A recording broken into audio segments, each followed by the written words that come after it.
Rendon Fletcher. What was your position with that agency? I was a corporal, Uniform Patrol Division, Sector 2. Does that mean you are a supervisor of some sort? Yes. You saw the white Pontiac Sunfire? I did see the Sunfire in the garage, yes. And the trunk was open? I believe so, yes, the trunk was open. And you were in and out of the garage? I wouldn't say I was in and out of the garage, no. You've been in the garage that evening? I know we went through the garage one time to talk to different parties, actually to walk outside with Casey. And you did not observe any foul odor coming from the car? I did not spend any lengthy period of time by the vehicle. I didn't ask how long you spent there. I asked that you did not observe any odors of any decomposition coming from that car. No, I can't say that I did. I'm sorry? I can't say that I did. Okay. And how many other police officers showed up that evening? I was not at the scene the entire time, so from the time I was there, another 3 or 4 initially while I was there.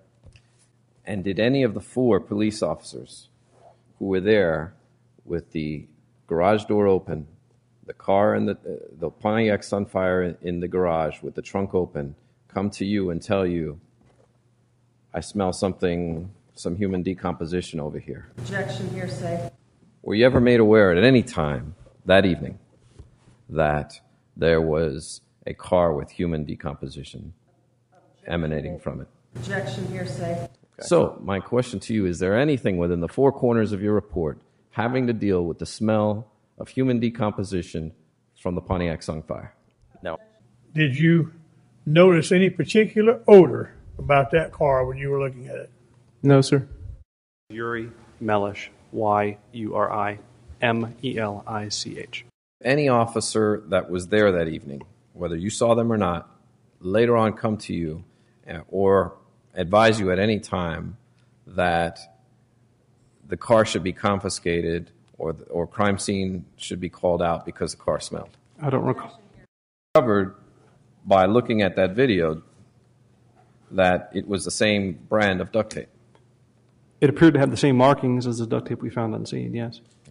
And these are the markings of the Henkel logo, which is the name of the brand of the duct tape. Yes, that's correct. Okay. This is somewhat unusual duct tape, right? I had never seen, personally, duct tape with a stamp or logo on the non-adhesive side. So to me, it was unusual. I had never seen something like that. And when did you go back and interview Mr. Anthony as to when and why he had duct tape that was found at the scene off Suburban Drive? I did not. And as far as the evidence that you had relating to the duct tape, you knew you had duct tape near the remains of Kaylee Anthony, correct? Yes. You knew that duct tape was found on this can? Yes. And you knew that there was no other duct tape anywhere in the house that was from the Henkel brand that matched the duct tape at the scene? Yes, at the time of our search warrants, there was none. And the only other piece of duct tape that you ever saw, other than those 2, was the one on this video? Yes, that I can recall, yes. 3 pieces, or 3 different locations, 3 different, well, I know there were multiple at the scene, but 3 different locations, 3 different sets of evidence, correct? Yes, generally, yes. So to answer your question, yes, it would. Okay. Now, is this the first case that you've given mistaken information to the jury?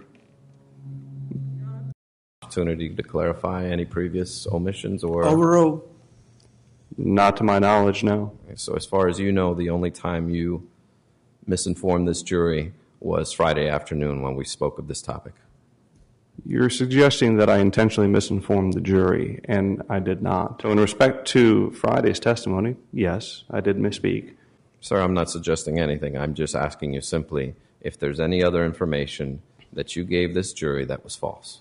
Not that I can recall. Is there something that you wanted to bring up?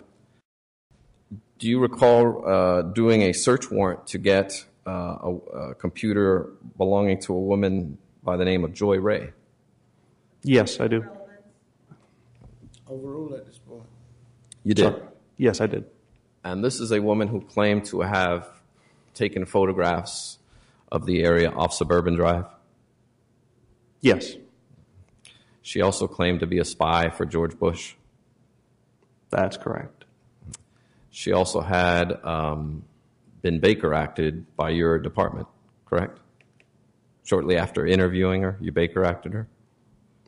I don't recall Baker acting her. I recall she was Baker acted a few times, but I don't believe any were from our agency. It may have been an adjoining agency. Okay. Now, did you deploy a cadaver dog on the other two cars at the Anthony home? No, I don't believe I did. At any time through July 15th through today, have you ever deployed a cadaver dog on George Anthony's car? No, What about Cindy Anthony's car? no,